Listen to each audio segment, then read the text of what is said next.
Welcome to my YouTube automotive channel. In today's video I have 2014 Dodge Grand Caravan and I will show you how to jump start this vehicle. This video will apply to Dodge Grand Caravans made from 2008 all the way up to 2019. If this video was helpful, please consider supporting the channel by liking the video, subscribing to the channel or becoming a channel member. Now the battery on these vehicles is located under the front hood right here on the driver's side.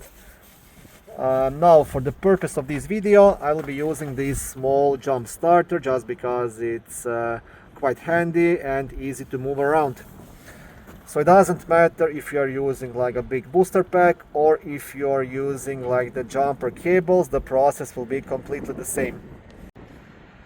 Most important thing when jump starting the vehicle is that you connect the positive cable to the positive battery terminal and negative cable, the black one, to the negative terminal.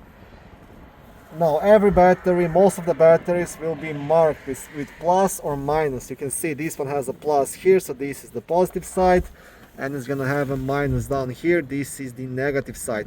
But also on most of the vehicles the cables will be red or black. You can see this is the red cable and this is the black cable, the negative one. So when you're boot starting the vehicle, all you have to do, connect the positive to positive. So I'm trying to work with one hand, and then the negative to negative. And yeah, that's pretty much everything. And now this small booster, it's ready to be used. As soon as this light here comes on, the green light, I can go inside the vehicle and start it.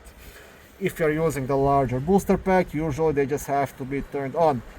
And if you're using the jumper cables, you will connect one side of the cable same like I did on this vehicle. So positive to positive, negative to negative, and then you will connect the other side of the cable to the battery on the other vehicles. You'll connect same thing, positive cable to the positive battery terminal, negative to negative.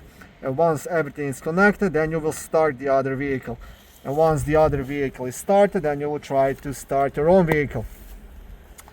If it still doesn't start, it's a good idea to add some gas, to press the gas pedal on the other vehicle which is running, to give a bit more power, and that might help you to start it. But that's everything you have to do. Thank you for watching. I hope this video was helpful and educational. If it was, please like it and consider subscribing to my YouTube automotive channel. On my channel there is lots of how-to videos, do-it-yourself videos, car reviews, product reviews and other similar automotive topics.